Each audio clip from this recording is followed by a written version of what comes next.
السلام عليكم يا صاحبي. اتمنى تكون بخير. بص يا صاحبي، دلوقتي احنا عايزين نبدأ في درس مهم جدا، وانت الدرس ده هتستخدمه كتير جدا. تمام؟ درس الكالرز. فانت لما تيجي معايا كده نروح على دبليو سي سكولز. تمام؟ تفتح معايا درس الكالرز سي اس اس. تفتح معايا رايق، تروح هنا على درس الكالرز. هتلاقي بيقول لك ايه بقى يا صاحبي؟ هتلاقي بيقول لك والله ان الكالرز ديت يا اما تكتبها عن طريق النيم بتاعها، يعني والله انت عايز تكتب مثلا لون التوميتو، عايز تكتب لون الاورنج، اللي مش عارف ايه. بعد كده ممكن تكتب ايه؟ ممكن تكتب اللون عن طريق ده التكست كلر بتاعها. ممكن تقول انك انت عايز تكتبه عن طريق حاجه اسمها الار جي بي، او عن طريق حاجه اسمها الهكسا كود، او عن طريق حاجه اسمها الاتش اس ال. تمام؟ طيب ازاي نكتب الكالرز ده بقى؟ والله يا صاحبي، انت هتيجي هنا كده في المشروع بتاعك. تمام؟ هتيجي هنا كده وتقول له مثلا نعمل اي حاجه اتش 1 مثلا. هتقول له ايه؟ ويب ديفز. تمام؟ طيب ماشي. هتيجي هنا بقى، احنا عندنا ايه؟ عندنا اتش 1، فاحنا عايزين ننسق الاتش 1 ده. هو نديله ايه؟ نديله كلر. احنا قلنا يا اما انت عن طريق اللون بتاعك، يعني اسم اللون، ممكن تكتب اي اسم لون، ريد مثلا. خلاص، هيعمل ايه؟ اللون بتاعه يبقى ريد. والله انت مثلا عايز تخلي اللون بتاعه يبقى اورنج مثلا. تمام؟ هيخلي اللون بتاعه يبقى ايه؟ اورنج. فانت يا اما تكتب اسم اللون، تمام، يا اما تعمل ايه؟ يا اما تكتب بقى حاجه اسمها الهكساديسمال بقى. ده اللي هنتكلم فيه. يعني ايه الكلام ده يا رايق؟ بص صاحبي، ركز معايا بقى. الهكس ديسمال دهوت هو انك انت، او الهكسا كود، انك انت تعمل هاش وتكتب ست ارقام او ثلاث ارقام. تمام؟ يا اما ثلاث ارقام يا ست ارقام. يعني ايه ثلاث ارقام؟ يعني مثلا ممكن تكتب مثلا ثلاث تلاتات مثلا. تمام؟ فهو هيخلي اللون يبقى لون اللي هو يعني مثلا ايه؟ ثلاث تمانيات مثلا، فهيخلي اللون بالمنظر ده كده، وهكذا. تمام؟ مش عارف، يبقى اللون مثلا 000 يبقى ايه؟ يبقى اللون الاسود الغامق ده هو. تمام؟ او تكتب ست ارقام مثلا، وليكن اي ان كان ايه ست ارقام. انا مش فاكر ست ارقام اساسا. يعني مثلا 3 اي، 4 سي، 2 2 كده، وهكذا. تخلي اللون ايه؟ بالمنظر ده كده. تمام يا صاحبي؟ ممكن تكتب ست ارقام مع الحروف عادي يعني. تمام يا رايق؟ تمام يا رايق. طيب انا مش عارف ارقام يا عم مصطفى، ومش حافظ ارقام بالهكسا كود في بدايه حياتي. انت كده كده اصلا مش هيجي لك ايه؟ انك انت وانت بتكتب الاكواد، انت مش هتحفظ ارقام ولا تحفظ الوان. انت هيجي لك اصلا التصميم، وانت هيجي لك بالالوان بكل حاجه. بس سي مثلا انت عايز تبرمج دلوقتي، او تعمل حاجه دلوقتي. مثلا هتيجي هنا عند الموقع دهوت اللي هو الكالر كود. تمام؟ وهت مثلا ايه؟ هتيجي عند الهكسا كود، هتختار يا اما انت عايز هكسا كود، يا اما شوف انت عايز ايه. وهتيجي مثلا تختار الثلاث ارقام دول، او الارقام اللي هي جنب الهاش، وهتيجي تحطها في الموقع بتاعك. يعني انت هتيجي هنا كده، وهتيجي تحطها هنا كده بعد الهاش. بوم، جاب لك ايه؟ لون ايه؟ لون معين.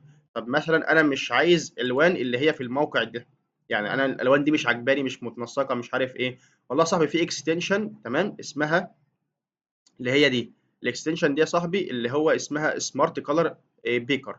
ده بتخش على اي لون، اي لون في الدنيا كلها، وبيجيب لك ايه؟ اللون ده هو. يعني مثلا هتخش هنا مثلا عايز اللون ده، عايز اللون ده، فهو بيجيب لك اللون. اول ما تكليك خلاص جاب لك اللون اهوت فوق اهوت.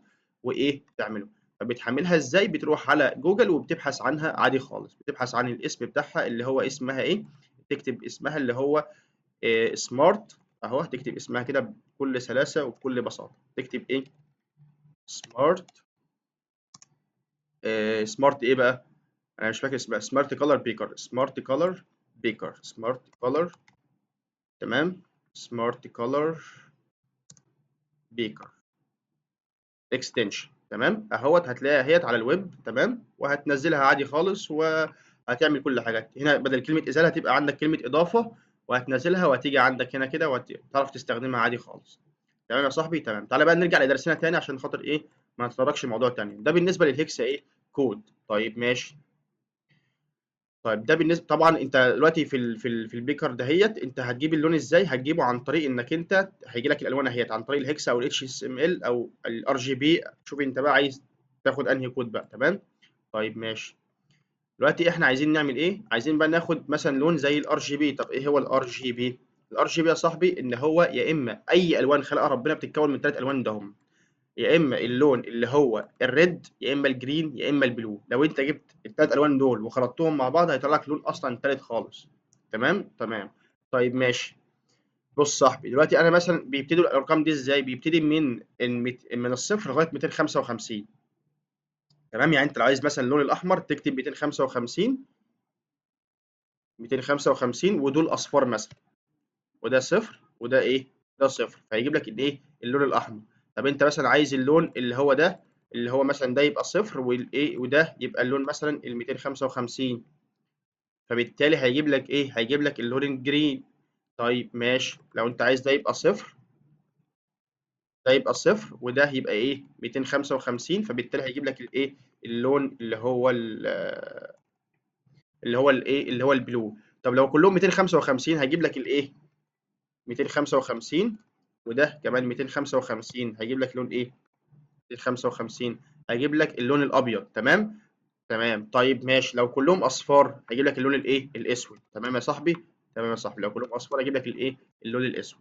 طب هل ينفع اشكل بقى في الالوان؟ ممكن تكتب هنا مثلا ايه 66، هنا 4 ومش عارف 30، هنا مثلا 111، ايا كان ايه بقى اللون اللي انت عايز تجيبه، وهكذا بقى تقعد تظبط مع نفسك. تمام يا صاحبي، تمام. طب ايه هو بقى ال HSML دهوت او ال HSL دهوت؟ في حاجه اسمها ال HSL.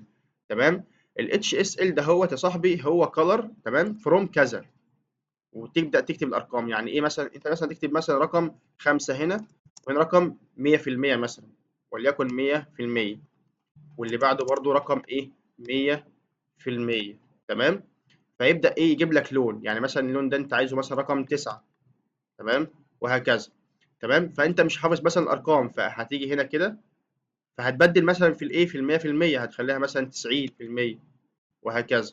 تبدا ايه تبدل في الالوان. طب انت مش حافظ شكل الكلر كده غلط، فهتيجي هنا كده على دبليو سي سكول، هتنزل على الهكسا كود، هتلاقي بيقول لك ايه الاتش اس ام ال اهو، تاخد الكلر ده اهو مثلا، وهتنزل هنا يا صاحبي، وهتيجي هنا كده.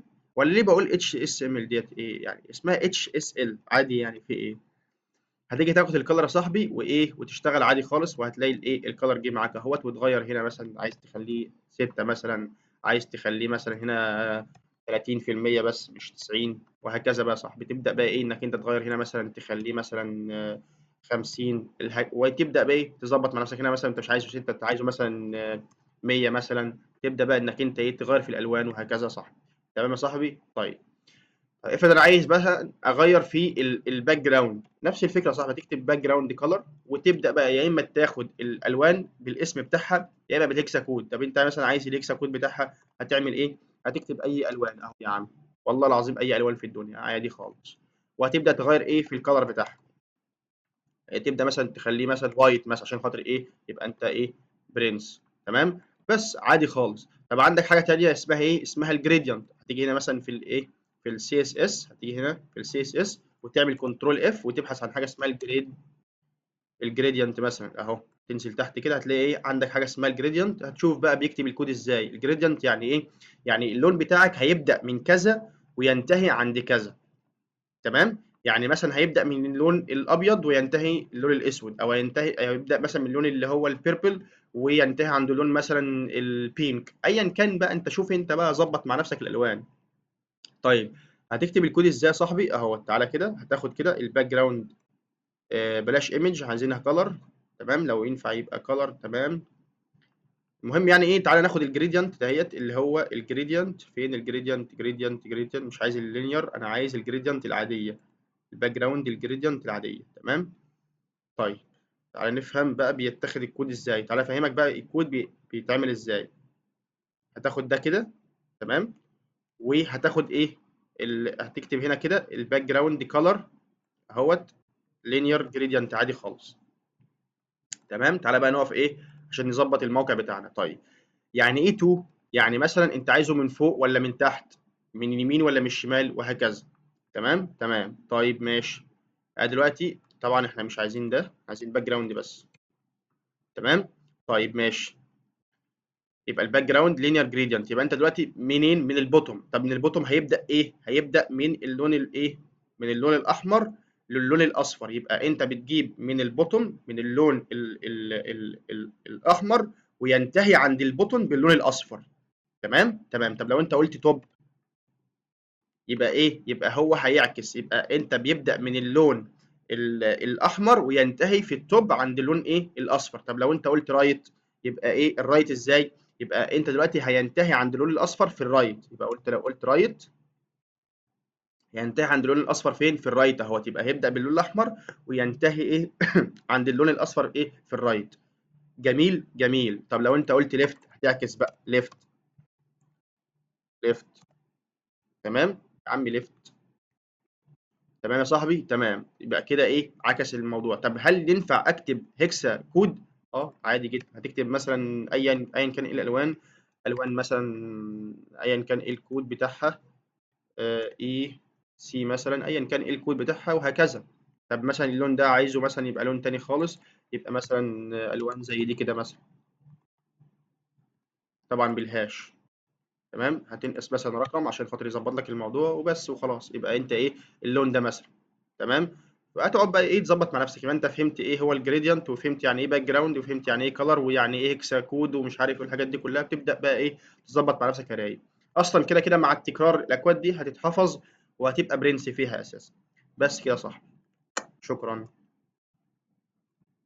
بس كده يا صاحبي. يلا اشوفك الدرس الجاي. سلام عليكم.